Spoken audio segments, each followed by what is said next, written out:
NQ that momentum. I don't know why I'm stuck on watching that momentum, wanting it to get out of price on the weekly for NQ. We can take a look at that.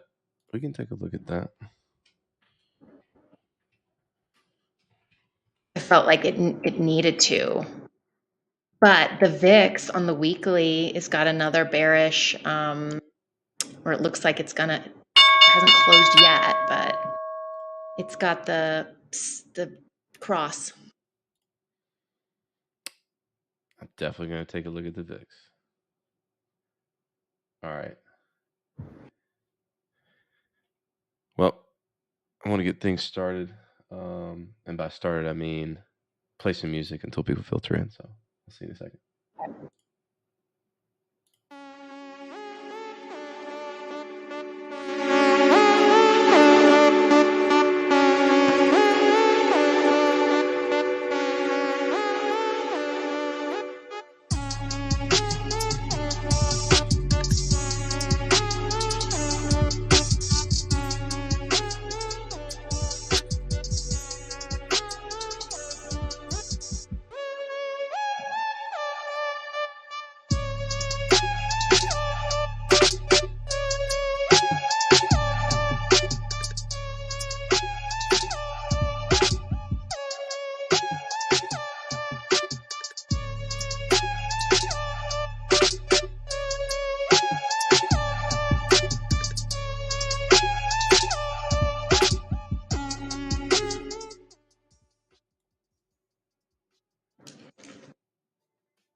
What's up, Norak? Hey, man. We can chat while we get things kind of filtered in. Congrats on the trade today. Huh? Congrats on the trade today, you bastard.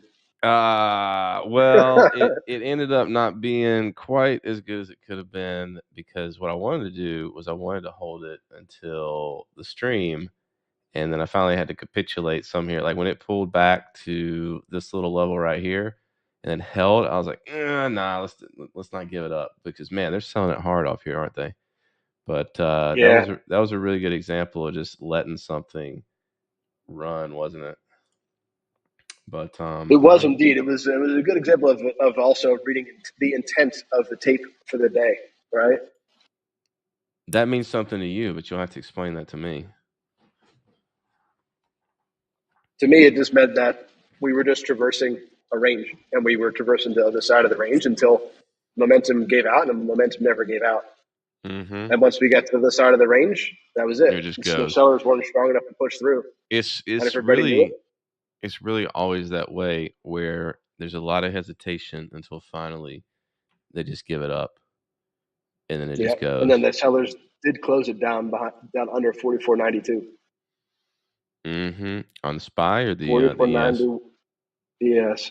Mm-hmm. 44. 44.92. Oh, yeah. So I mean, it's still that 4,500 level that I've been looking at for weeks now, isn't it? So let's take a look. So yeah, it's just hanging around. I get that feeling that it's just But going to do this for a minute. It's not going to make we it chopping. easy. Yeah, it's not going to make I it love it. easy I love it too, these 100-point moves. It's not going to give us a good sign one way or another. They're not going to let But people get in yep. that Low to now. high though, we closed above the 50% of it. Right. I'm gonna break it down along with. Let me go back to my notes for the stream. I want to talk about. Let's see. Yeah, those two. And here I've already forgotten what I was going to talk about. I It's was not driving bearish, home. I'll tell you that. But bro, the economy. Me too. I don't know. I can't do much about the economy, but I can trade the swings. The economy's dog shit, man. Haven't you heard? Haven't you been reading this person? I mean, that's great. I don't know. I can't do anything about that. Yeah, me either. I mean, I get it. I'm you get that I'm making a joke, right? You're not that much of a Of raiser. course I Yeah, do. I know. Yeah.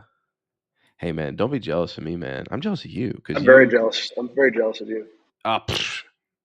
I would have been in that with you. I just walked away to get some food for Dude, 5 that's one minutes. trade that I have to work really hard to control my emotions on, whereas you just have everything just like nothing affects you, man. Like today, like I was saying, when you were like jealous and stuff, I was like, look, like this trade right here, this good trade that one should have been patient for was to make up for this one right here. Which is there's nothing wrong with this reverse here. In fact, it's the same damn level.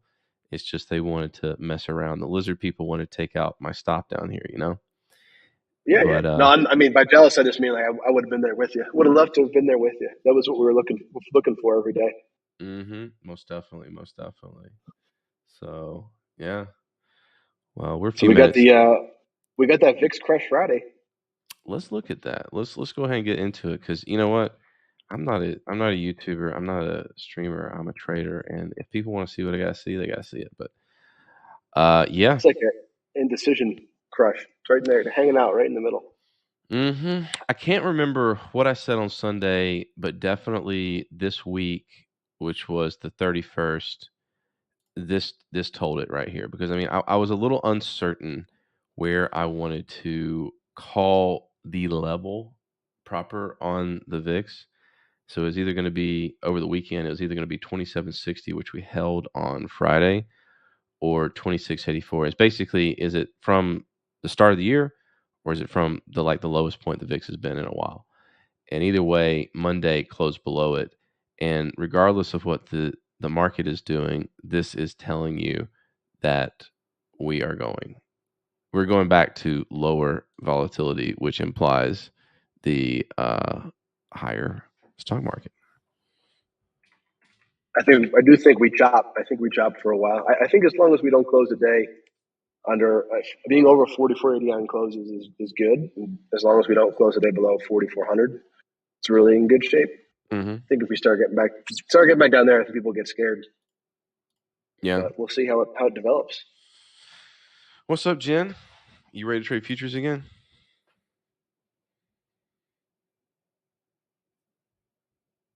Are you in the just chatting? Nope. Oh, come on. Nope. Just my longs. Okay, we'll get you back on the horse, man. Like you had to learn something the hard way. We've had a lot of folks. What is it, these young cats coming in? 19 years old. Like I was telling you, Aunt. Like man, like they're. I'm having to learn to be patient. It's probably because I don't have kids, right? Like you have kids, so you're patient from that. But it's so funny because I know exactly what it's like to be a 19-year-old guy because I happen to be one at some point. And I remember my bosses and how like they would eye roll at things I would say, and I get it now. I really get it. I really get it. But it's fun though. It's fun to watch them kind of develop for sure. So It's all good. I mean, they'll figure it out. It's a development yeah, thing. that's why I like doing this. I'm glad that people have kind of said, and I feel like this week I've been sort of like Charlie on what is it? It's Always Sunny in Philadelphia, right? Where he's doing the conspiracy theory with the lines and stuff. I really want people to understand what I see, but I realize that it's it is me drawing lines and pointing at things and going pretty fast.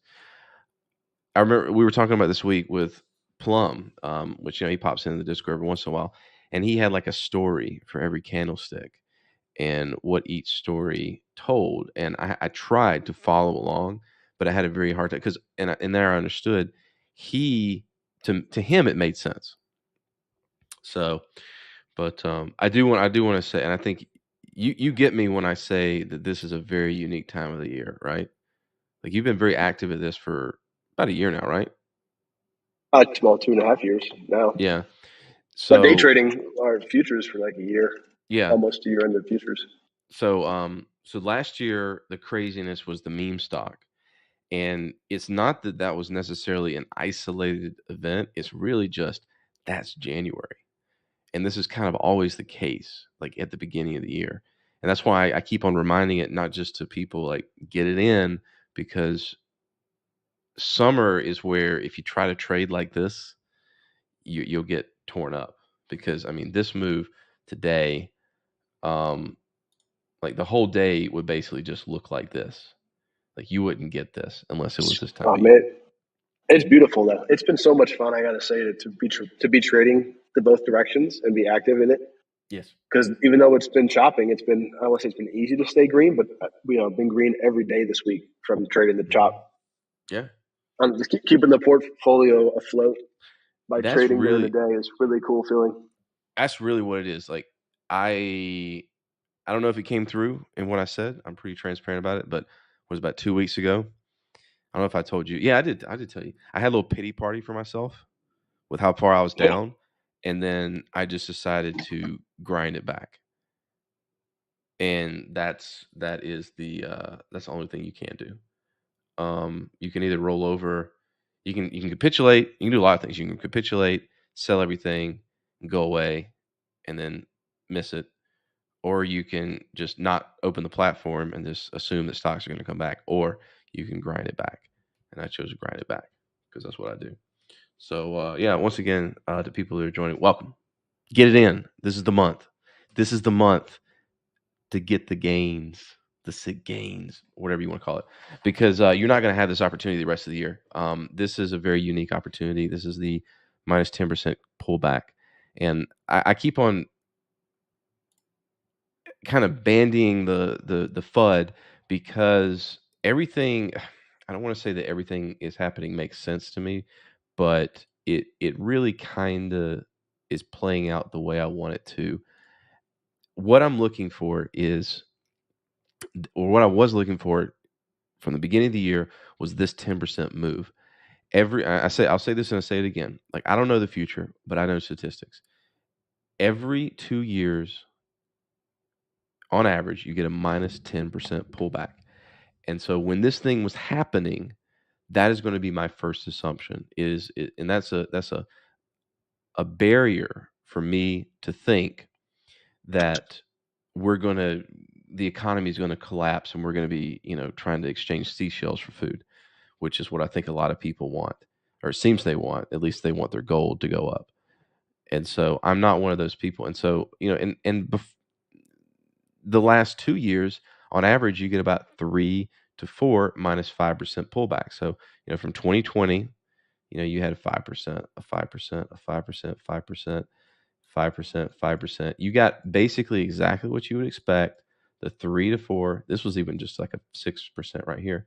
You got several 5% pullbacks, which is statistically what you can expect. And we didn't get the 10% last year. Now you did. And it happened at about 12%. So we're not looking for it to be perfect. But now, as I try to impress upon people this week coming in, you need to see what it does here when it does the 50% pullback to the level. That's what I do everything on, is halfway pullbacks. And we got that. It's even more clear on the NASDAQ. Let me clean up my charts because I can't even stand as many lines as I have sometimes. But to keep things simple for people to understand, basically from this move down right here, we basically got up on the NASDAQ to that level, which is basically like, let's call it 15,000 level.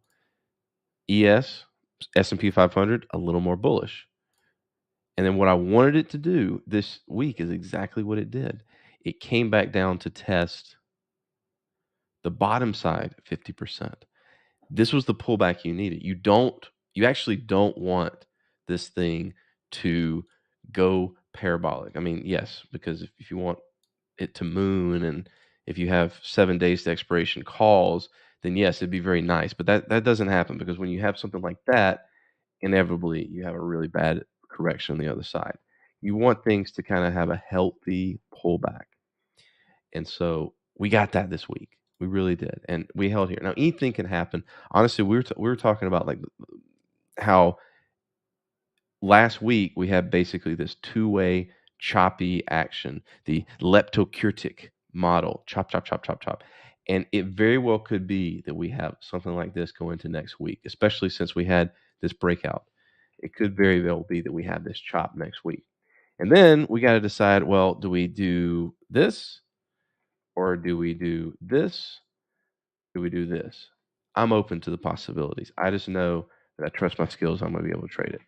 And to that note, now for those of them in the chat who are wondering, where do you start getting worried? Because I think that's what people probably want to know, is to the downside. Where do you start getting worried that you could do it? You could talk about an ABC pattern to the downside, and then you can talk about an ABC pattern we're doing now to the upside. Which one? Where do you start thinking it breaks down again? I have my own thoughts on that, but that's the question, because that's to keep the it as next simple logical. as possible, and I know it's kind of far, but a close below the low. Like if we close the week below the low, then I'm going to start to get a little nervous, for real. It's really, that's the simplest way I can say. If I want to bring up our friend Ichimoku, it's not the end of the world. It's not the end of the world. It's just that I will readjust my expectations. Like, let's use the ES. Let's use the ES for this. So essentially, the NASDAQ did a pullback to the top of the cloud. The next obvious level is the bottom. Just like the ES didn't quite get it, but the ES, the next level is to come back to the cloud. And at that point, we're going to look on the monthly. And I really don't want it to, but there's two possible levels to go off of. Where's my line? It's basically here, the future top of the cloud, or here. And so what that would be off the high, that would be basically we'll call it the 20%. And then the crash would be down to here on the ES.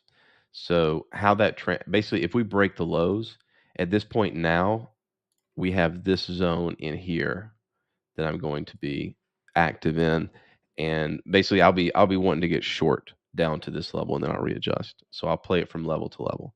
So that's worst case scenario. The worst case scenario is our stocks that we have are going to get hurt, but we just have to hedge them with short delta, as they would say. And so that would be my plan. But this week for us to come back and hold this right here makes a lot of sense. Makes a lot of sense.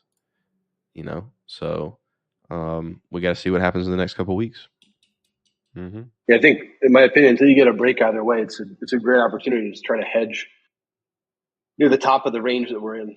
At least that's what my approach has been, is Mm-hmm. trying to hedge on extremes. Mm-hmm. Let me talk about Bitcoin too before people that just want to talk about crypto get bored. So Bitcoin obviously had a great move earlier today. I was very busy this morning, but I got on my wake up about 8:30. Let's take off Ichimoku. We don't need it. This was the setup. I got a spike alert here. This is a very, very interesting pattern. I don't think I see this very often. We have, I mean, if we had to put a narrative, a cool story, bro, to it, boom, boom, boom, right? Like there was buying that was trying to push this thing up, and so something was going to happen here. I mean, even if you took one of these spikes to the short side, like a trade, you actually would have gotten it. And then, as we were talking about today, the spot price, at least on TradingView, excuse me, not TradingView, spot price on Bitfinex did not quite get to the 50% retracement right here. The futures, interestingly enough, they did kiss that 50% right there. That was a really good hold on the futures. It was a thing of beauty. Yeah, yeah. And so that's where basis came to. And then basically two things happened. Earlier this week, I talked about basically I made sure to put I was assuming because we were holding this resistance that we were coming back down to about 35. Yeah, I was looking at about 35, fully acknowledging that if we broke this resistance, rocket emoji was in play. And so, sure enough, by breaking out at that point, rocket emoji engaged. So that is actually a breakup. And so now I think we had some people on the Discord that were like trying to get short.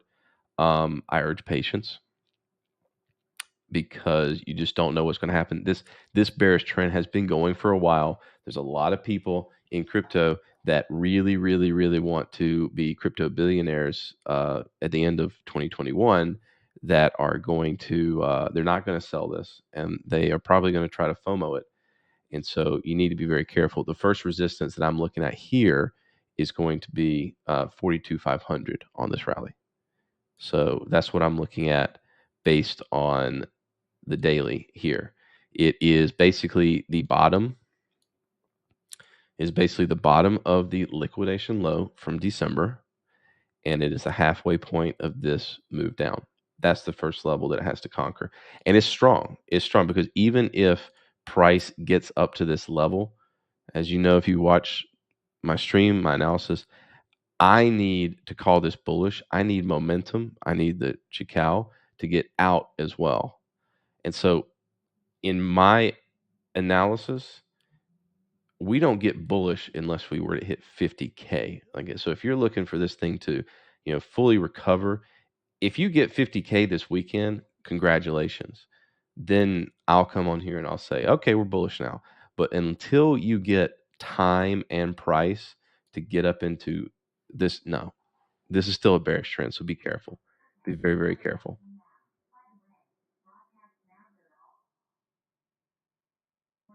What is Google doing? Anyway, but other than that, circling back, great week. And to that note, Jen, you know what this is, right? This is in a collectible can.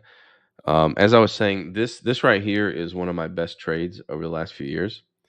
This was a limited edition flavor that they came out with right before the pandemic, and unfortunately, I mean, they try these flavors all the time. Coca-Cola does, or all these things, and there was a supply chain shortage of aluminum, and so they cut a lot of their brands. And unfortunately, this got cut. I don't think it's ever going to come back again. This is like an NFT, actually. This is actually like an NFT. You can't produce more of these. This is this is even more rare than a rare Pepe. I'm really trying to emphasize this. I mean, we looked at this today. Where is that? Where did you where Jen, link me again if you can. It's in the off topic. Yeah, here we go. So this can on eBay goes for over $10. And so at the end of 2021, a case and I have 3 of these now. I have 3 cases, actually 2.5 now.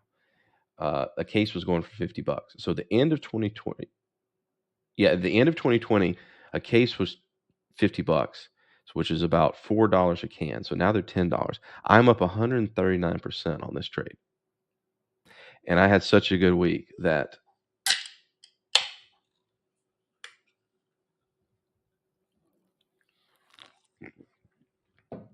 I will destroy something I'm 139% up on in a year. That is a good trade, and it's worth it.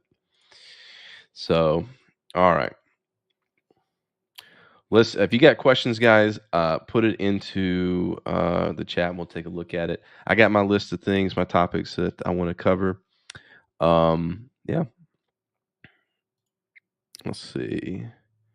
We can make that guy a member because he's asking questions. MNDY. Now, when you ask me for things, I'm going to give you my unbiased answer.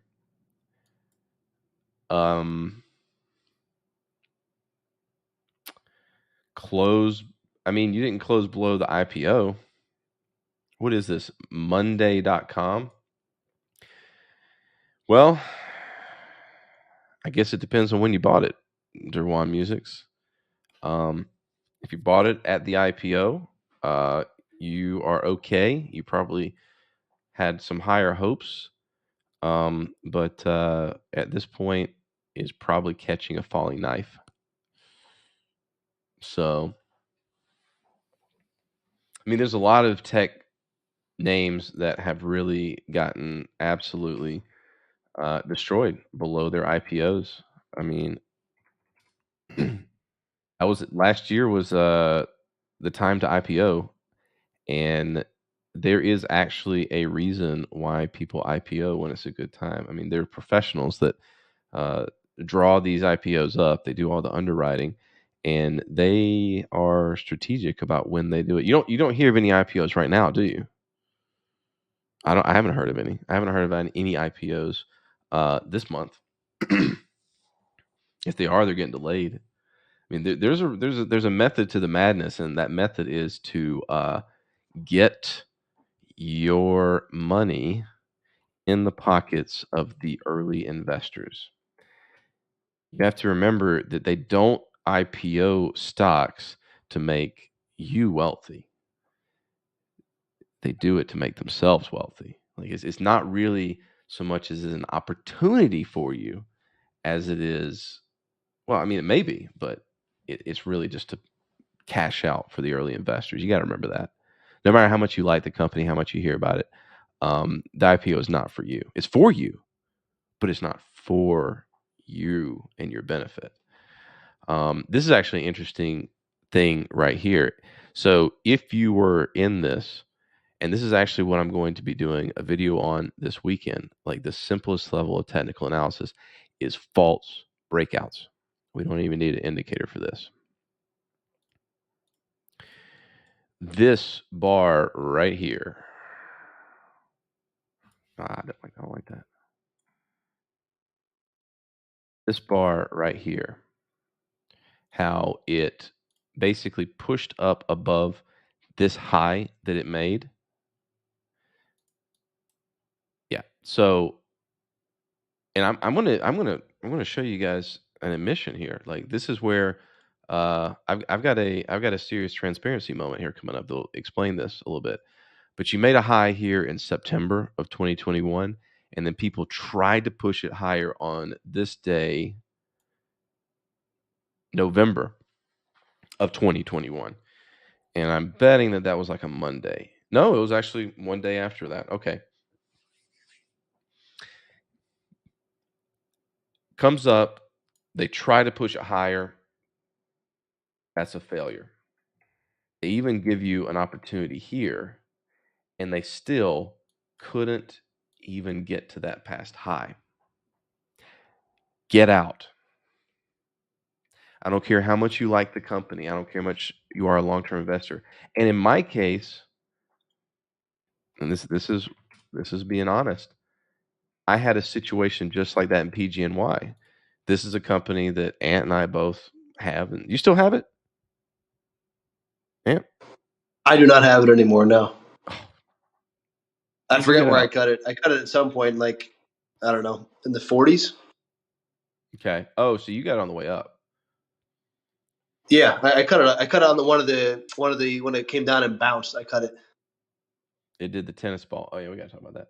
Well, good. But the reason I didn't cut it here was because I wanted to be a long-term investor, right? But I'm a trader. But anyway, here nor there. This was an example of that is now fresh in my memory. You made a high back here.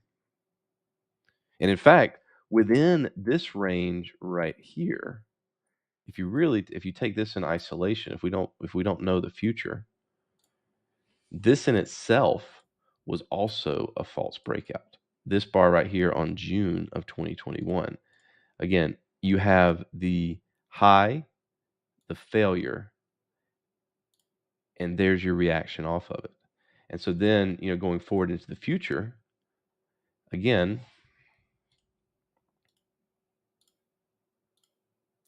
you had the high that it made back then, and then a failure. And then you even had your opportunity here to get out on the failed retest. Or it's much better to capitulate here in response to it than back hold. So, and this is what I've been, it's a challenge for me. I'm going to be doing a collaborative with a gentleman that has a YouTube channel, and he is very focused on investing. He in fact told me, I don't like the word trading. He didn't come out and say explicitly, I don't believe in technical analysis, but I know it's astrology for men, but it's because people use it to try to tell the future. It's not about that. I don't know the future, but what I do use TA for is pattern recognition. And I can show you so many instances of this. And you could probably find me one where it did something like this, but it kept going. And that's great. But the key here is that if you are in this MDNY, or you're still like me in PGNY, or you were in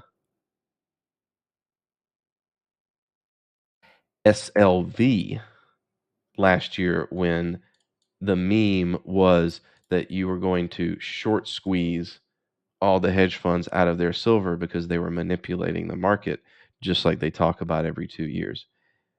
When you have an attempt at a break, or for that matter, Bitcoin, thank you very much. When you have an attempt at a break that fails, you do not need to be in that instrument. If something is going to go, it will tell you. It will tell you. Even when we got back, this is the weekly here on the S&P 500. You at least had, now this is tricky, but you at least had the August of 2020, which got above the last all-time high, and this one. Yeah, it played some games with people, but you at least had a close above there. The key thing there is when something candlestick closes, and this is why I think that the approach I'm going to take to this is, look, you don't have to learn what dojis are. You don't have to learn what hammers are. You don't have to learn all these things that are daunting to people to learn. You really just need to understand what a candlestick is. The open is the part of the fat bar. If it's red, it's up here. The close is down here if it's red, because it opened here, it closed here at the fat part. The wicks are the highs and the lows, and you need to look at where that bar closed. The bar opened here, but the most important thing is it closed here well below the level that it needed to break. And it's just that simple. That's what you have to look for. And that's what I look for in lots of things. And this is for the advanced people, the people that do watch, the people that I want to speak to, that follow my stream, that value what I have to say. Like this was really key today on the S&P futures, and I got into this trade. We trade this live, by the way, on Discord. I actually retired our index thread and made it futures trading because it's a lot more appropriate. So this is Ichimoku, and this is where the foundation of all my analysis comes from.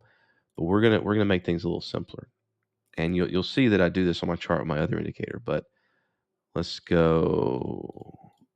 We're just gonna look at the red line, and so as we came up to, this was the morning high. In other words, at 2 a.m. this morning, this was where the S&P futures were at, basically 45.28. And then the low was down here right before the open at 9. And so what you end up having is this level right here, which it played around with here. But the real key was I grabbed something down here on the reversal. And as I was away, I was not looking at it, letting the profit go. Notice how price, the candlesticks, they kind of messed around a little bit there. They messed around here. They messed around here. But being patient and waiting for bars to close, this essentially told you that they kept on fighting it, fighting it, fighting it until they gave up. And even then, with a close above, close above, close above, if you are a breakout trader, those are your confirmations to go on the breakout. And that's where you could have gotten back in, or you could have jumped into it. I mean, because I was looking at it, but I didn't want to chase. I try not to chase breakouts. That's where I get burned. and that's why I don't chase breakouts, because I do not like the risk reward on them. I mean, they look great in hindsight, but I mean, you are like me in that you want to catch these little reversals and dips and stuff like that. But it really, you don't. I really get people use technical analysis wrong, and it's not because they use the wrong indicators. It's because they think that technical analysis is going to tell the future. It's not. And then the one time they do all this analysis with 20 different indicators and lines on their charts, and it doesn't work out, they just say, "Oh, that's just astrology. That doesn't work. Nothing about technical analysis works. I'm not going to use it." That's completely incorrect. I can't fully convey. I try to convey like years of experience of seeing these patterns. But what you need to do is you need to be very simple about what technical analysis you use and let it kind of encapsulate the price movement here. Like if the reason I did that right here in front of you was taking off all this Ichimoku is because if you have all these lines going on, like if we're looking at this, it's like, oh, okay, well, this is coming up to this line, like momentum's out, but it's still got these highs back here, and I had the cloud hasn't already flipped and things like that, and or the Cajun Sun is going. That's why I simplify things. That's why I made basically this retracements level that I have or made and give it. It basically completely clears up Ichimoku and just shows me what I want to see. And so within that, what's up? Hey, Nora, I got to run, but one thing I want to also say to people that are looking at futures is when you kind of start the day, it's important to recognize like what it is. Like, is this a market that's trending down? Is it a market that's trending up? Is it a market that's been imbalanced and chopping? And we obviously had some big moves the past couple of days, but if you zoom out, we're just really chopping. It's in like a range. It's a big range, but we're just kind of chopping around. Like, we're not really trending up, we're not really trending down. We're kind of going sideways right now, right? Mm-hmm. At this point in time. So when you're in a market like that, it's better to fade extremes than it is to try to play, in the middle of that chop. So really the only extremes you had today were the bottom where you went, that 44.83, which was an extreme of the real-time hours. And you can see there was a fight there. And then again, to fade up near 45.30, which was the extreme from the overnight. Mm-hmm. That's really the kind of trades you want in this kind of market. If it's a breakout and it's a runaway trending market one way or the other, you can jump on board on back tests a little more confidently. But in my opinion, you got to be aware of what kind of a day it is. And this was, although it's a big balance, but it is kind of a balanced day. Yep. Thank you. So, and I like to trade between levels, and like he was saying, like he he intuitively kind of looks at these things, but you can see them too. What we fought against to personify the market, what we really hit against here was the FOMC from last week. Wednesday, was it last week? Man, time has gone by so fast. Wow, time just accelerates. Wednesday of last week, this was that pre-FOMC spike. Yeah, I am getting old. Pre-FOMC, like right there. And see, again, we broke it. And then today, over a week later, you can see that that was where the battle was. I tried at the beginning of the morning to get long off of it right there, and they took me out. The lizard people, they took my stop. It's okay. It's okay. I know it happens. Doesn't mean I want to leave it on, because a lot of people, they see that happen and they think I got to leave my trade on because I don't want this to happen. I don't want to take them. I want to beat those lizard people. No. Take your stop. Go get a drink of your Sprite Zero if you have it.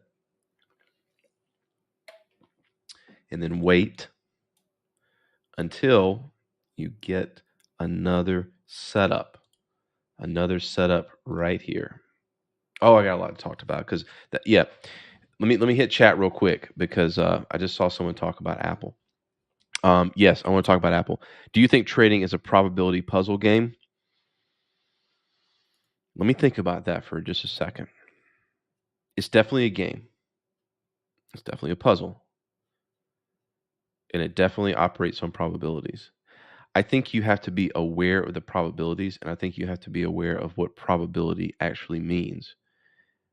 And probability means that you can have a 90% chance of something happening and it doesn't. And so you have to be aware that that might not happen, which means that even if you have 90% certainty, you can't go YOLO into anything. But that's just me. I was talking to a friend of mine last night about the different phases of risk tolerance, where in the Discord we've had some young guys come in with accounts about like $2,000, $6,000, and their personal financial goals is to double that today. And my message to that is, okay, that's fine, but I would like it for you. But what happens when you actually do double that up to 12,000? What happens when you double it to 100,000? What happens when you get to 1 million? Are you really going to try to double 1 million every day? And of course, the answer is yes. But let's assume that we might have challenges along the way, and that by taking on that kind of risk, we put that amount of money in that's real life-changing money in real jeopardy. So maybe we should start now trying to manage and make good trading habits that are transferable, because the same things that we can use when we have a $2,000, a $6,000 account are the same habits, hopefully, that we can use when we have $1 million. Let's just consider that, and let's slow down. I realize that time is moving very, very fast, and you do not have a week to have $100,000. You need it now, because there are girls that you must impress. Or, well, I don't know why girls. I don't know what motivates girls, but I know what motivates young guys. And yes, I realize there are girls that you need to impress, but you're going to have to wait until your late 20s. If you do the work now when you're 19, aimer, if you watch this, you will be in good shape. But put in the habits now. So anyway, soapbox on that. Yeah, I'll talk about that later. I'm not going to forget that. Let's look at Apple, because you brought it up. Cosunex. Apple is a very, very good example. I actually have that in my notes because I wanted to use that as a case example of what I see when I'm doing analysis. Now, let's do a quick recap. We are going to talk about Apple, and we can almost talk about the market by looking at Apple because it dominates it. Let me clean things up a little bit. So when you have a move up and then you have a retracement, I'm always looking for price to retrace and have some sort of a pullback. Okay.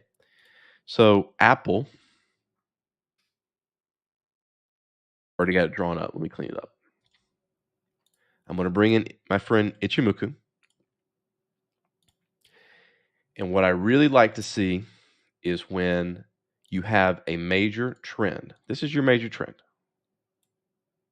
from October to basically the beginning of the year, where Apple made an all-time high at the $3 trillion mark was where the market made an all-time high.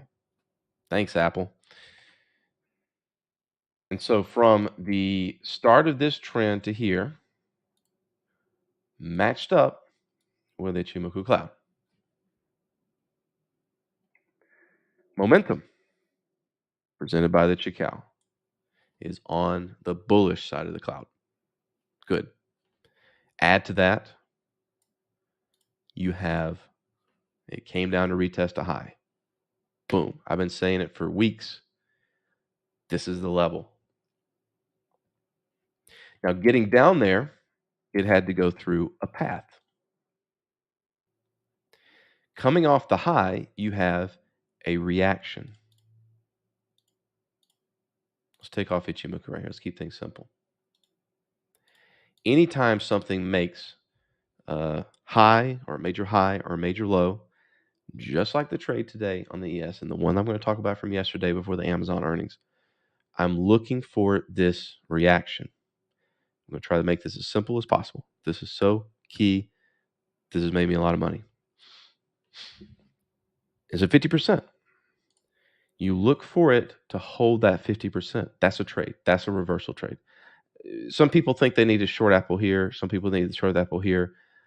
I'm waiting for some kind of a reaction. Kind of like a hint that this thing's coming down. You had it here.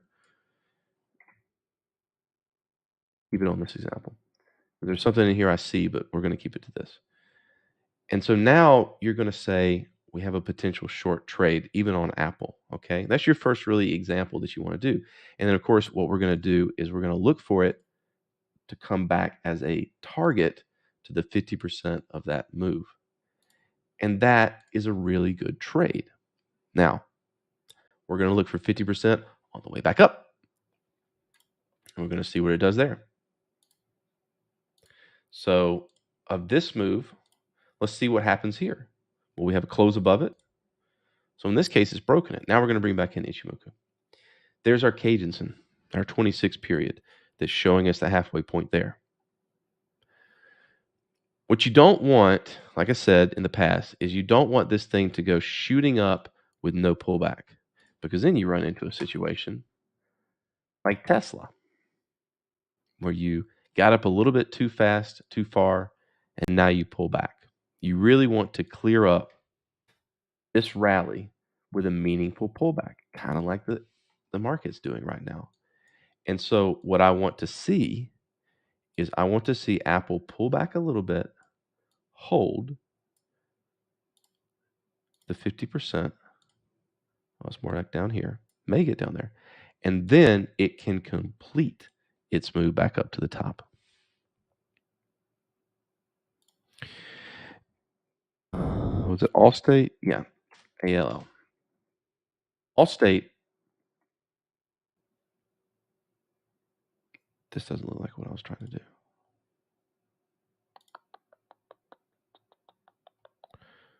Oh, what was that? Okay, sorry. I marked it down for another one. Maybe it was another one. Oh, no, it's the weekly. Okay, that's right. You see Allstate is doing exactly that. Again, we're looking at a daily of Apple. We're looking now at a weekly of Allstate. These patterns happen, and that's what Ichimoku helps you do. Like if we take it off here, we're not going to see very much. But again, technical analysis is about pattern recognition. And so we can look at a weekly chart of Allstate, and we can transfer our skill set from the daily chart of Ichimoku as well. They're both doing wave patterns. I need to come up with a really good name for it. I call them an Ichimoku wave. I call it a wave pattern. But that's not American Airlines, Allstate. This is an example of where you came back to the cloud, momentum is still strong, and you have a bullish rally, and you come back down to the 50%. Remember, it got above the 50% that it made from here to here. You got that close. This is why we were talking about we don't like breakout trades, because this thing is probably going to go out to retest the high. And if you go for a breakout, you've got to give yourself a ton of risk to get back. You got to give at least like a 1-to-1 to stay in this trade. That's why we like pullbacks. So what you do is you wait for you let it do its 50%, and then you let it do it the 50% of the trend right there. And now you had earnings. You actually had a really fantastic spike that I saw, I posted about, but it missed my entry by 10 cents. I'm still a little peeved about it, but that's just the game. And now it's coming off. And so that is what you want to see. And what it's basically doing is it's figuring out this rally. It's confirming that this rally, more than half the people in it want to hold it. And now we can go up to fully retest the high, which again is just a fractal pattern of the 50% that it did. I made a post about this because this is a fantastic example on Bitcoin about 2 weeks ago, where you had this move down from the 20th of January, comes up to the 50% of that move, comes down on the FOMC to the 50% of this move, and there it holds as support. And this doesn't have all the days today, but it held, and you could say that's a hold to go up. And so this is why I take out all the other Fibonacci stuff and I just look at 50% because that's all I need. And you can see these patterns and these levels hold as things go along. So when you see a major trend, draw a 50% retracement and look for that to be the level for it to hold. And one of the ways that I have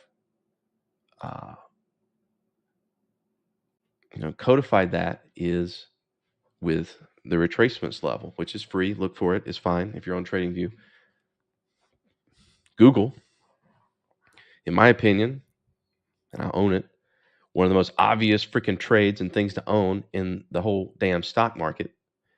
I made a video about it earlier this week that probably got a lot of people that are watching right now to hear.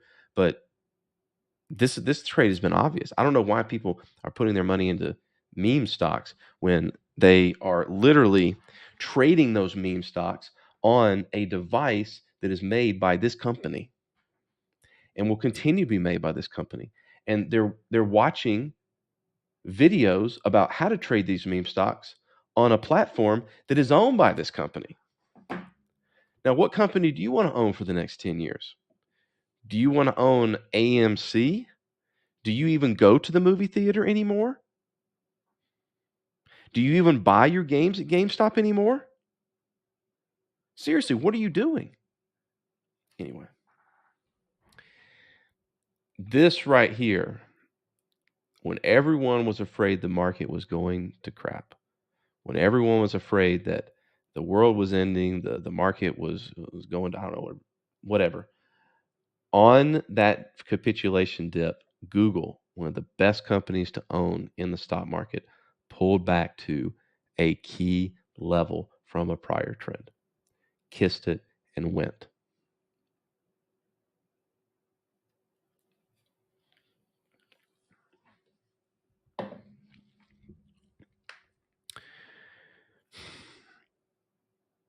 Do you look at Maker? I'll look at ADA, yes. Do you use volume in your trades? No. And I'm not saying that it is wrong to use volume at all. I don't use volume for a few reasons. One, because I really, really cut my teeth in the Forex market where there literally is no volume. I then developed myself in the crypto and stock market. Now, with the crypto market, you have dozens, if not hundreds, if not thousands, if you include DeFi, exchanges trading these coins. And if you're looking at at volume data for one, you're not getting the full picture. Yeah, you're probably getting a pretty good picture, but you're not seeing everything. And then with the stock market, you have dark pool orders, which are hedge funds trading amongst themselves, which they're here nor there. You do see the retail traders of the stock market going through. But the whole reason I don't use it is because I have inaccurate volume data. I want to make sure that my methods, the way that I analyze and take trades and make decisions, is not dependent on volume because I don't trust it to be accurate. That's why I don't use volume. Some people do. There's a long 100-year history of trading techniques that have to do with volume. That's just why I don't use it, because I don't think that in the markets I trade, I want to use the same setup every day. And some I'll have volume, some I won't. So I don't want to have to make that decision. I want to have a technique that does not require volume to work. So that's what I strive for. Cardano ADA, I assume that is what you want to look at.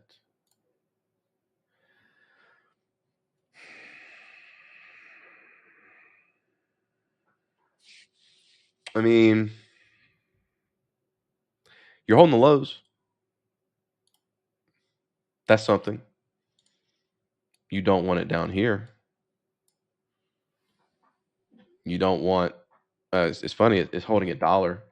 That is a very, very, I mean, $1 is a very psychological level that traders are going to be aware of. They clearly were aware of the dollar back in 2021. They are clearly aware of $1 now. But if you are a trader, if you are an investor, I think you have to be honest with yourself. I think even if you like Cardano, even if you like the project, Solana. Oh, you're asking about Solana. Okay, yeah. Even if you like Cardano, even if you like the project, you need to be very honest with yourself. As long as you hold here, I think you're okay. But you do not want it to get in here. You do not want it to break $1. That's very, very bad. There were a lot of people this week. Let me touch on this real quick.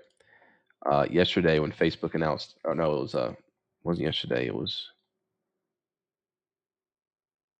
Wednesday evening. Facebook announced earnings, and yesterday, there were a lot of people that wanted to buy Facebook calls with 7 days to expiration because it can't go lower. Good luck with that. The very fact so many people said it cannot go lower makes my ears perk up. The reality of Facebook is it had a 50% level and it lost it. It even had these lows from 2021 and it also lost it. Multi-billion-dollar company trading like a penny stock. That's the market that we're in right now. You need to be careful. Solana.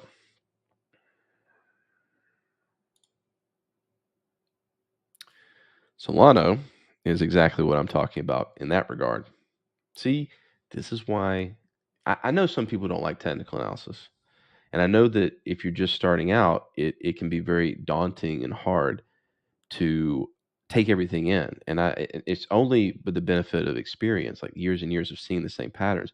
And to those that are confused, that's okay. Just keep going. Like I need somebody all the time to tell me to keep going, especially when my losses, I'm having a bad day, having a bad month like I did last month if the market was down. But I just have to pick myself up. But I'll tell you, and if you come on the Discord and you want to talk to me about like your struggles and stuff like that, like we'll talk. I'll get you. I'll try to give you what you need psychologically because There's no professional trader psychology. There are, but they cost millions of dollars. Keep going. Keep looking at charts. Keep analyzing patterns. Go up in TradingView right here and do copy chart image and paste it into a Google Doc. I do that. And also save chart image. Just do it. Just save it. It's going to go straight to your download folder. You don't even have to look at it tomorrow. You don't even have to look at it next week. Just save these charts when you find them interesting. Then go back at some point in your free time. And that's how you're going to learn to see these patterns. But Solana, it had its 50% here. In fact, it respected it. Gave you a little reaction off of it. In fact, you know what? If you would have taken, again, 50% and 50%, if you would have taken this trade right here, I would have given you a thumbs up. I would have taken this trade, even though I don't really particularly care about Solana or anything like that. I'm agnostic to it. This trade, this is a good trade. This is a really, really good trade right here. It is, because you're coming down to a 50% level and you find yourself in the middle of this sort of reaction. Like, this is people buying. You didn't FOMO in. You waited for a pullback, just like we were looking at with Allstate. Remember? This is a trade that I like. Makes a lot of sense. But once it fails, well, we know what happened, but once this fails, it's done. Now, it may not be done in the 10-year sense, because, oh, I'm in it for the project. I'm in it for the tech, bro. Like, this is a 10-year horizon. I'm 19 years old. That's more than half my life. But yes, I have a concept of 10 years, and that's how long I'm in this. Yeah, bro. Yeah, no. Like, you're down. You could have only been down 12%, and you could have taken your money and put it into USDC. Instead, now you're down 38%. And yeah, you're getting a little bit of a pullback here, but you're still down more than you would have been if you would have just stopped yourself out. It might come back, but it might not. You just don't know. What you do know is that it had a chance here. It even had a really good trade here with some really proper risk reward. Hell, you could have taken this thing back up to the high. You could have gotten a 6-1. That's a good trade. That's a damn fine trade. But it told you it's done.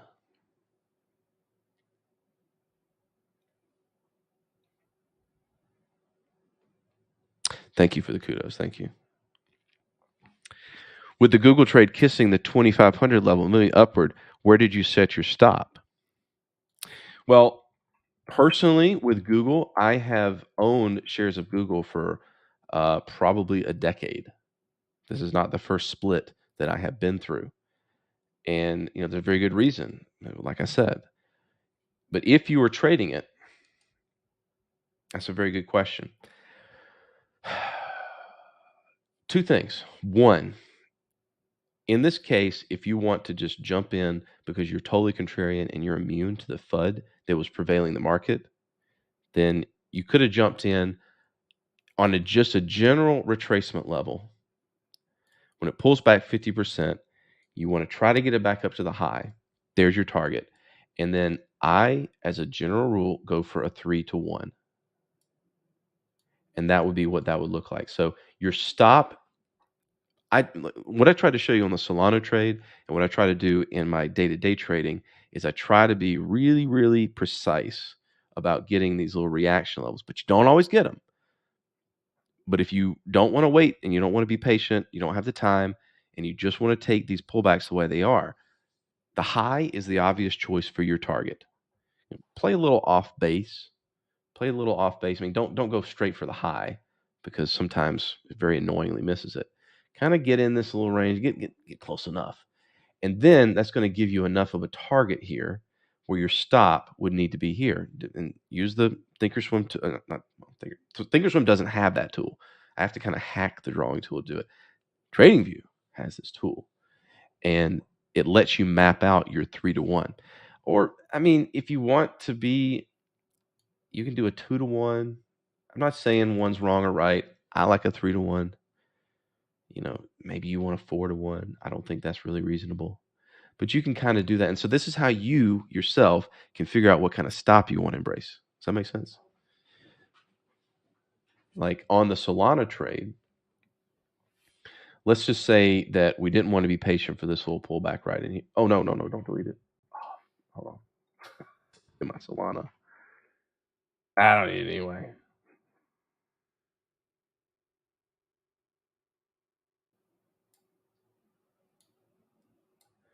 Let's look at the Solana trade.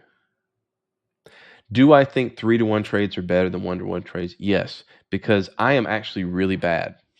I actually take more losers than I win, for real. I'm like at about 40%, 42% the last time I checked for my stock trades at least. And so I literally take more losers than I do winners. So if I took 1-to-1 trades, I would not make money. So I'm actually really bad in the joking sense. What makes me good is that I win bigger than I lose. It's really that simple. So yes, 3-to-1 trades are superior than 1-to-1 trades. You really, really, really, really, no matter what you do, need to make more money than you lose on every trade. So 1-to-1 is just not going to cut it. And that's why I said earlier, I don't like breakout trades. Some people do, but with breakout trades, you almost have to go with a 1-to-1 because they can pull back and still break out. They do that. So you have to go. And so that's why I don't like them, because you have to use a 1-to-1 on a breakout. And so it's just a style that I don't particularly like. Ideally, you're going to be right more than you're wrong on breakout trades, maybe like 55%, maybe 60% tops. And in that, you're going to be okay. But I just like 3-to-1s on pullbacks.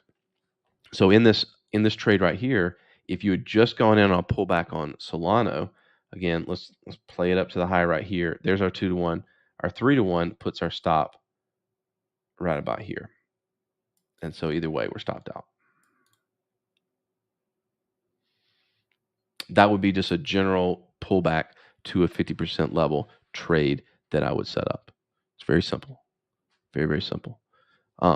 Your high is the last target because you're basically playing a pullback to a major trend. That's what you're doing. Apple call strike 190, expiration March 18th, 2022. Let's go. What do I think about that? I don't know if you're joking or not, but I'm going to take you seriously. 190 expiration in March 2018. 190. So you need it to break. Okay.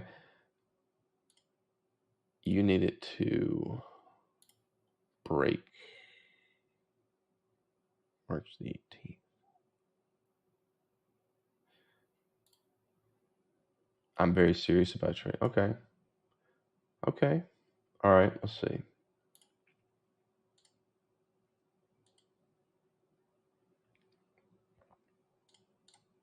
So we need that to happen in some degree or another. And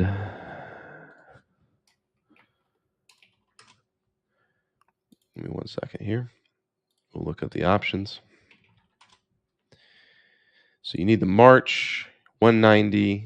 You're going to pay $1. So you need 191. Okay, it's not too bad. So you need 191 break even by that date. Well, the delta on that option is 14. What that can tell you is a little hack with options pricing. The delta is sort of a proxy for probability. So what that option price for $1 tells you, what that delta tells you is that you have a 14% chance, with a 14 delta, a 14% chance of this happening for you. That's what the market is pricing it in at. So 14% is definitely not zero, but it is not high. So it can happen. It can happen. Did we look at Maker? I must have missed it when I went and took it. I love those two. I like taking those two. They're fun. Maker. What is Maker? Is that a MRK USD? I don't see it. Give me the symbol and I'll look it up. So if you guys got questions, again, put it in the chat. I love looking at stuff. You're going to get my unbiased opinion, even if it's not what you want to hear. MKR. Okay. MKR USD. Okay. And it's traded on Bitfinex. If it's not traded on Bitfinex, I tend to not consider it to be valid.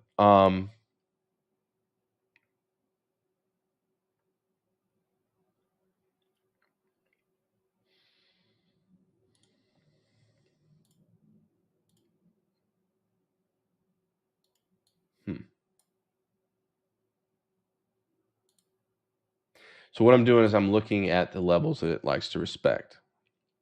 So you have this high. I don't know if this is when it first started trading or when it was first listed on Bitfinex, but the 1500 definitely looks like a level. Back when you had this rally here, you can definitely see where it liked the level. And then this spike basically identified for you the support. This is key. This is where the buyers got exhausted. And if you look, what was that? From this rally right here. Again. Be patient when you see these parabolic moves. Hold on. This is worth looking at. Thank you for bringing this up. This is just another example. You have these big moves. If you've been trading cryptocurrency, you see them. You see these. Wait for it to pull back to the 50%. You have multiple opportunities. You have one here, you have one here, and again, like the example that I said, you put your 3-to-1, retest the high. Let's go back a little bit so I can have all that hindsight bias. So that would be where I would put my target. The reason for that is because this is basically, see where you have this first reaction? I want to be in the middle of that. I don't want to like try to shoot for the proper high. Now this can be a starter. I know that you want this thing to moon. That's okay. Maybe do your 3-to-1 and take off half, but you would have been A-okay in a 3-to-1 trade up to that point. If you're just playing the 50% pullback. Boom. And now you're in it and you're good. That being said, you also know where this thing has to hold. And this level, which was the wider, let me clean that up. So it made that for, again, 50%, 50%, and you're in good shape. And at some point in here, as we talked about at the beginning of the live stream, I forgive you if you did not take profit here, but this was an attempt to make a higher high that failed. So at some point here, you need to be honest with yourself about what this trend is doing.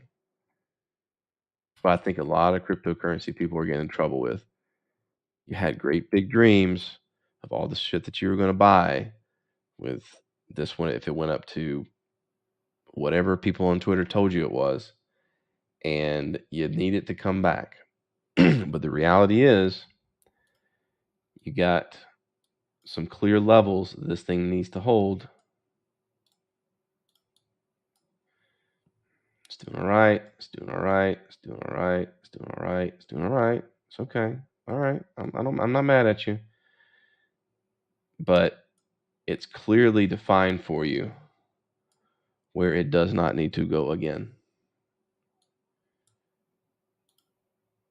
I mean, it's going down. I mean, yeah, maybe it's just a dip, buy the dip and everything, but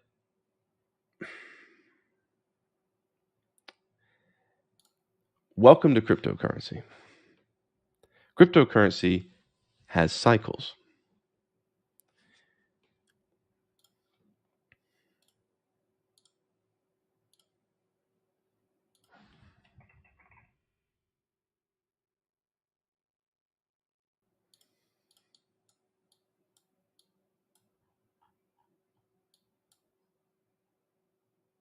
Bear with me.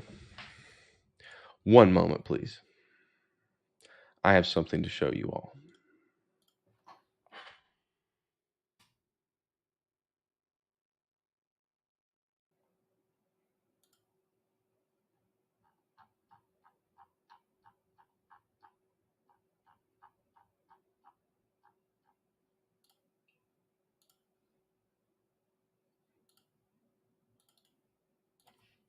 This is a picture that I took myself of a computer screen. Look at how old that screen is, too. That is a flat screen monitor like we had in the days of 2011.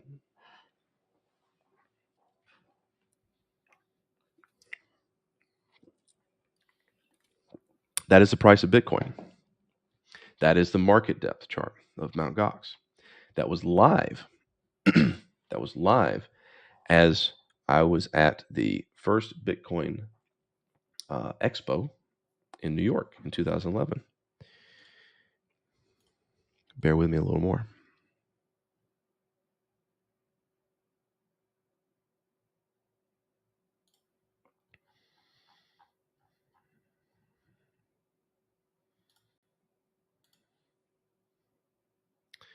This is what it fit in.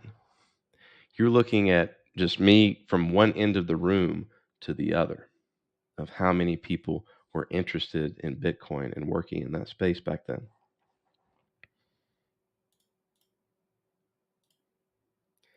This was the entire speech that we had to talk about.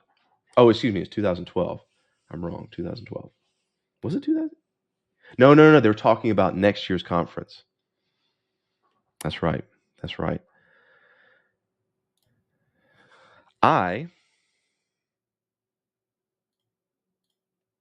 So, hold on. No.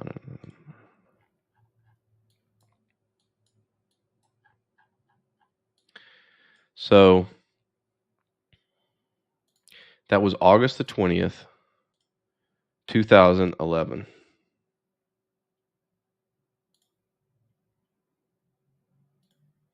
We just had a pretty bad dip, honestly, actually. Yeah, $11. Hold on, there's the 20th. Where's the 20th? There we go. This is where the price was. You guys recognize this pattern? Have you seen it? Have you seen it in the last year? A chart that looks like this, a cryptocurrency that looks like this, like an $11 cryptocurrency or something with a bunch of zeros that looks like this? Have you seen it before? I think you have. I saw it 10 years ago. I've seen it a lot of times since. It can't go lower, right? I mean, it's I mean seriously. I mean, come on.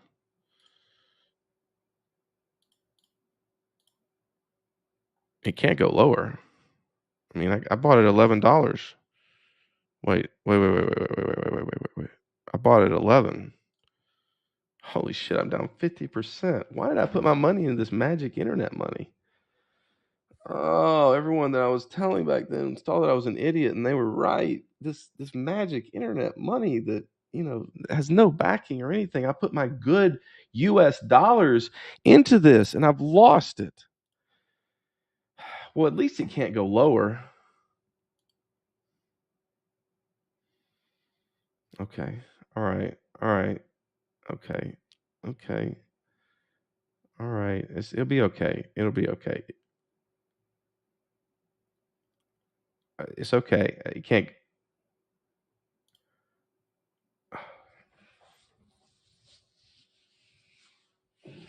Oh, everyone was right. Everyone was right. I was such an idiot. Man, this is ridiculous. I've made a huge mistake putting my money into something a bunch of nerds only cared about.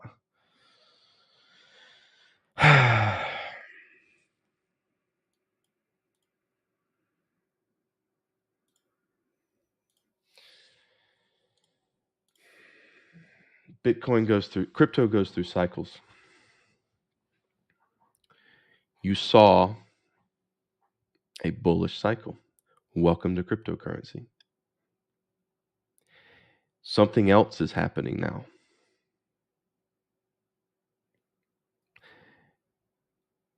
If you bought Bitcoin at $11 or bought it at $2, you'd be okay 10 years later. So they're right when they say that. You'd be okay at either price, but you'd also be okay if you had waited until everyone's done talking about it, when everyone thinks it's stupid, when everyone tells you that you were a fool. That's a good time to buy. It is. Yeah, I am a boomer trader now. Hey, man, you're going to get there too. You're going to get there too. I didn't believe it. You don't believe me. I never believed that I would be this old. No. And 10 years ago, man, I was wide-eyed and excited for this invention of internet money that could not be censored, could not be, like, nobody got it. Nobody understood that this was real, actual exchangeable money. Yes, only drug dealers could buy pizza with it, but this was something that was going to change the world 10 years ago. Yeah. That's what people were saying back then, at least in that little room. But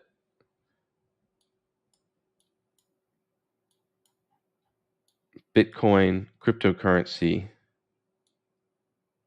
goes through cycles.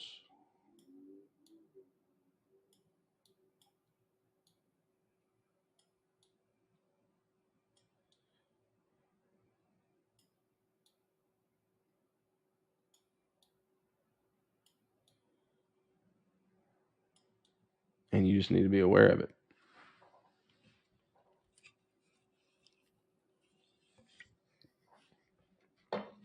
This is different. This time it's different. I will admit that. In every cycle before it,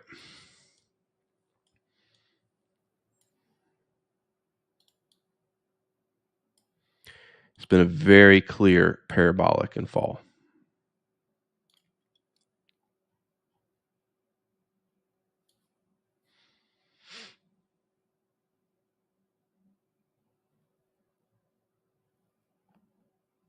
This time it's different.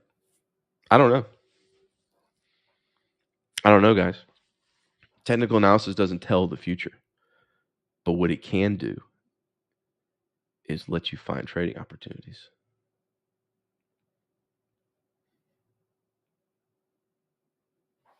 Thank you. Thank you, Falco. I don't think people do their homework on cryptocurrency. I think when they look at history, they look at about this much. They don't even look back very far on Ethereum. There's not even as much to look at on Ethereum. By the way, where is Bitcoin at?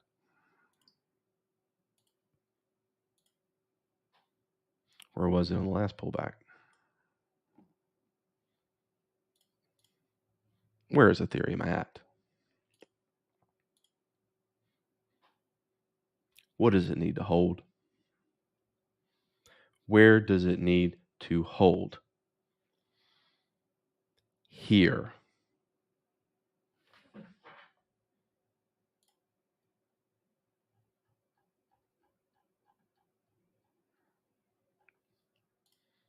We have a lot of memes on the Discord.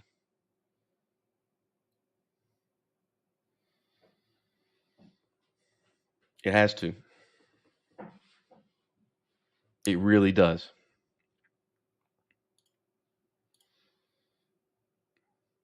This is a good rally. This can give some people some hope, but it cannot fail.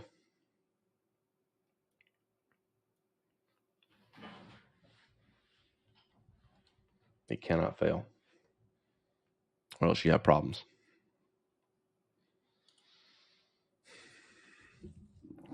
Kate C, how about SoFi and Spot? I have a heavy weighting in tech shares, and my portfolio is getting slammed. Do you have Google, Kate?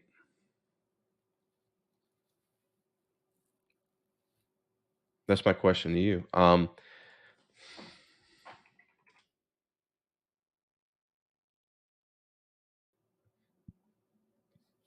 think we did talk about SoFi this week. It came down to the IPO price. Spotify. It's so crazy that the theme for this route is to come back to the IPO on a lot of things. I think even Palantir, like all of the dark. No, it was Peloton. It's getting close.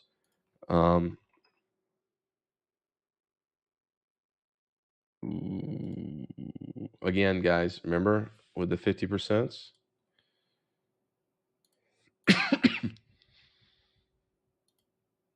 Rally. Broke it here. I'd forgive you if you held on to it, but don't let this happen. Just don't. Just, I know it's hard to cut losses.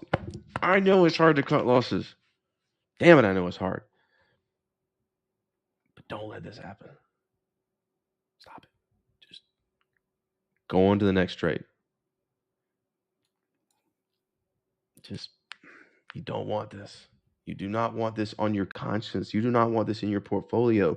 You do not want this big negative number staring you at the face every time you open your platform and need to be emotionally grounded to find opportunities. Make it back in another trade. So, Kate, I don't know what to tell you because I don't give financial advice. But the question I ask, are you in Google? Google has, over the last, I guess this is when it split, but let's just say since the COVID, let's just say before the high before COVID, Google even right now has returned 86%. It's a lot, but it's not that much. But it's also a company that is well established and everyone in the world uses. SoFi, if you bought it on the IPO, you were up 157%. You made more potential gains. It was higher risk, but you got paid, at least at the high, more than if you would have held Google for 2 years. You get paid to take risk. That's the only way that we make returns in this market. You want to put your money in a savings account, it's going to get eaten up by inflation. You put it in a bond, you're going to maybe break even, but you're not going to lose it. If you don't want to lose money, you do those things. If you want to make money, you have to take risk. And so if you want to make these kind of gains on these IPOs, you had to take risk. You are now getting an education on what the word risk means. This is what it costs to make those gains.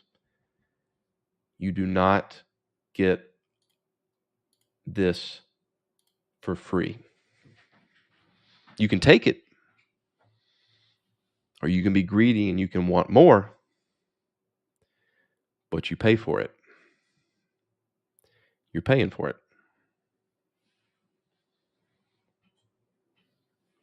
As I said, you may not like it. You may not like what I have to say, but that's my honest opinion. This is what I know. This is what I trust. You get paid to take risk.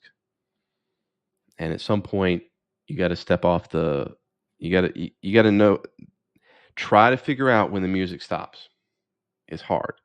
That's where technical analysis and pattern recognition comes in. But, like I was talking about earlier I know this is hindsight. I know this doesn't help anybody now, but you have a good example here on Spotify. Really good example. You have it make a high. You have it try to make another high, but you're okay because you don't really have a false breakout. In fact, it comes back down here, it's kind of bouncing. I'm okay with that. When you make a high here, so let's drill down a little more. Let's go week by week. Okay?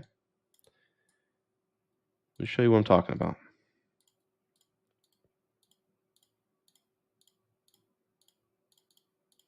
Come on. Okay.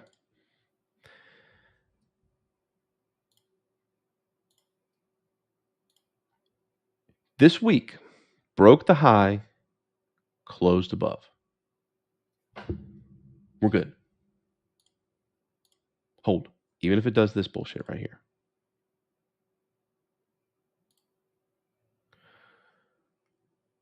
But when we make a new all-time high here, and this does not hold, I mean, people see it. They dump it. You don't want to give it up because you did have this much. You had this much, and you had more than you did there, and you had more than you did there. So you're playing with profit, right? But at some point, you got to face reality, and it's better that you face reality here than here, because now there's a reason it stops where it did on all these IPOs. Everybody sees it. There's the IPO price. Everybody knows where it is. It's kind of a self-fulfilling prophecy. You better hold. Think about these. She's the best. Any last questions before I close it out? I've actually gone long today because I had a good week. I'm enjoying talking to everybody and sharing. BLZUSD.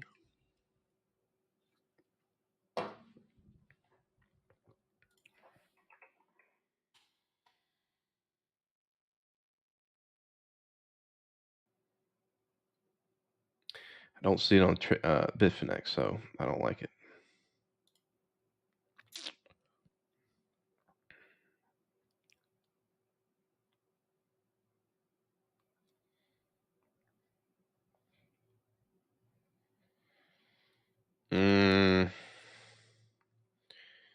Really hasn't done much, has it?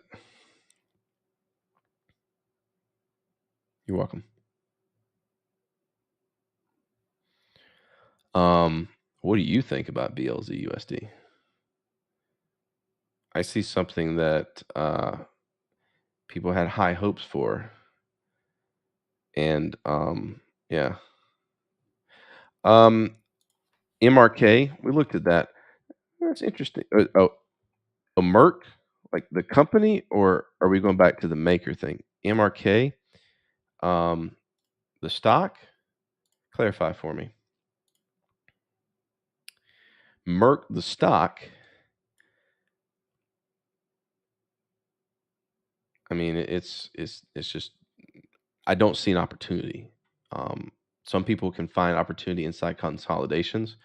I mean, if you force me to, I could say that you have this trend right here that it held. That would be what I would say. But the problem is, even if you break that level, I mean, you're in a multi-year chop. It's rough.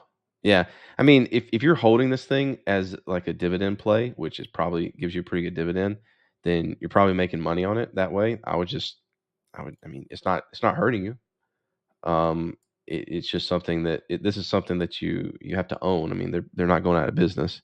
They're going to be a little volatile because they're a pharmaceutical company, but I don't see a tradable opportunity here, nor do I really want to. I mean, again, if I'm using my eyes to go back in hindsight, COVID was a little crazy here, but man, it really, really liked that level again back in February of 21. I mean, that's going to happen. That kind of stuff makes people say technical analysis doesn't work. But okay, those people that gave up on technical analysis missed this opportunity here. I mean, you're really just looking for these levels in stuff that you already see opportunity in. So it's just like with Google, you got to be watching it, or Comcast. Now that I've talked about that, I mean, Comcast, this is an active one where it pulled back down to this level on earnings. Bleep, definitely picked up something there. And CSX, which I have been watching as well. Boom, to here. So you really have to be paying attention to these things. You know. So, all right, I'm going to finish up with a personal story. If you've been tuning me out, I really, and you want to hear my thoughts on something, just tune in for this last little bit, because I had a turning point in my trading this week. Now, as I've said, the month of January hit me just like everybody else, because I came in very long with a lot of different stocks. Okay. Give me a second to pull this up. I came in long,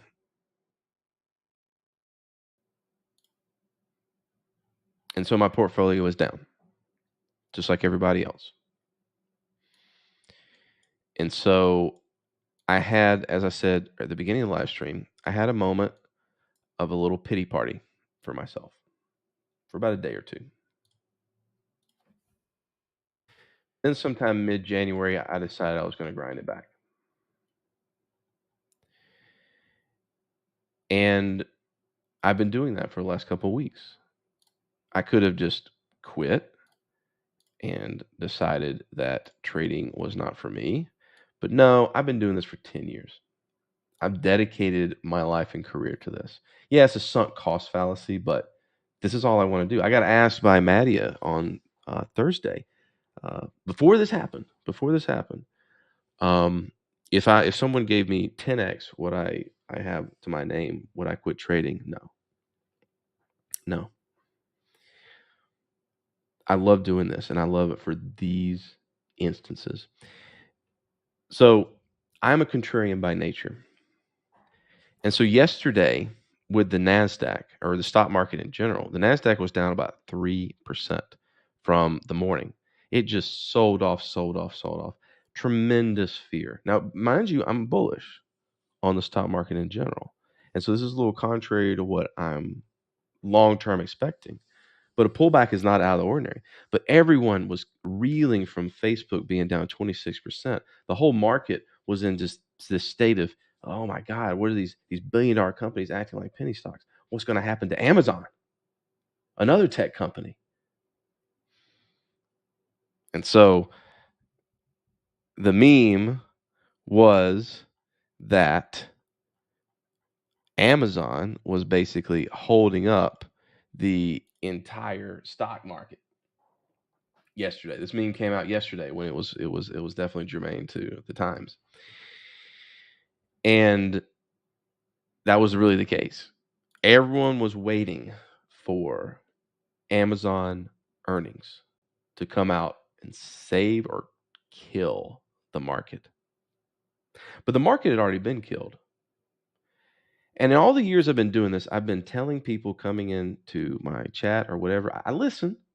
But when you come in and you tell me that the market's going to shit, the economy's going to shit, I ask you why.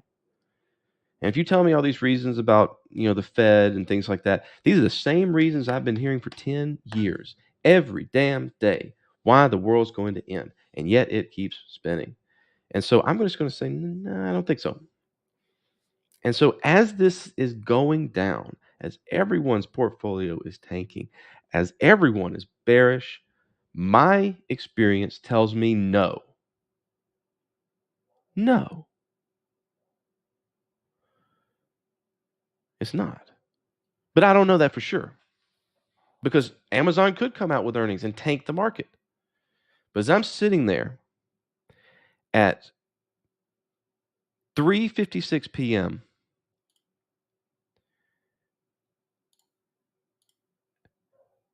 this happens. What is this? This is my indicator. This indicator was built from years of studying these patterns. This indicator was built from getting stopped out when the market swings down and takes out my stop only to come back up. Years of study. Again, 10 years worth of study. And I'll show you guys. Like, it's code. You can screenshot that or whatever you want to, but it took some hours. It took basically the last 2, 3, maybe I think it was about 3 or 4 years that I've been developing this into something I look at for trading. So 10 years of getting stopped out, 4 years of discovering this particular pattern, coding it up, making it into a system based on TradingView. By the way, get yourself a premium TradingView subscription. I get paid fake money for saying that, but it's worth it because I have alerts that email me and let me know and then punch them out to the Discord and say, hey, come look at me. But this happens at 3:56 p.m. 50%. 50%, the way I trade everything. There's my entry. Now, bear in mind, 4 minutes in a bearish market where everyone's waiting on Amazon to save the market. This is what the chart looked like. 4 minutes. 1 minute, 2 minute, 3 minute. Amazon earnings is coming out. In fact, the minute that it happened, oh, you can't see it on this chart. Amazon actually spiked down. It was going down. Amazon was going to tank the market. But it didn't.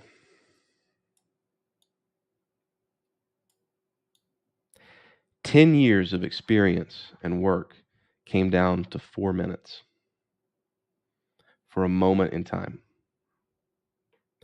This is why I trade. It's not because I know anything anybody else does. It's because I did the preparation, I did the study, and I love it. I love the preparation and the study. I'll admit it, I love being a little smarter than everybody that was selling this down. But all that comes down to just 4 minutes. All the time that I put in to have a system in place that alerts me to this. And even with that, everyone was scared. I knew it. Look, I'm looking at a red tech portfolio just like Kate. For real. I've got a lot of tech stocks too. They could go really, really bad if Amazon went bad. So for 4 minutes, I'm sitting in this NASDAQ trade thinking that. But I had to take this setup. I could not take the setup because this is everything that I wait for all day. I had a losing day. I actually lost a trade here trying to buy it. I took a loss earlier in the day, but I moved past that and waited all day long. Played some chess with Mattia.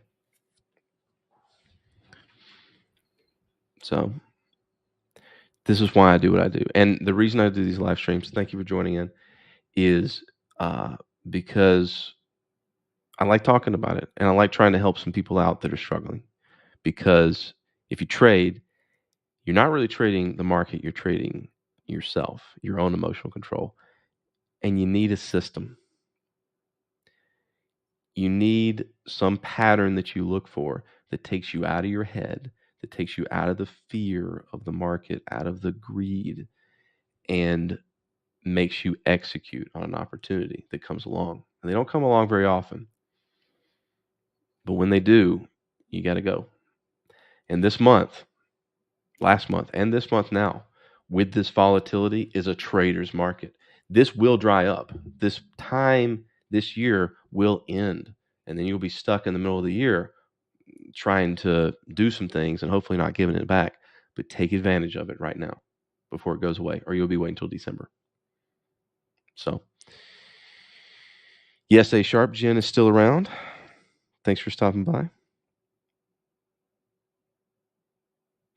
All right, guys. Thanks for joining me. I appreciate you listening to my my story. I hope it helps some people.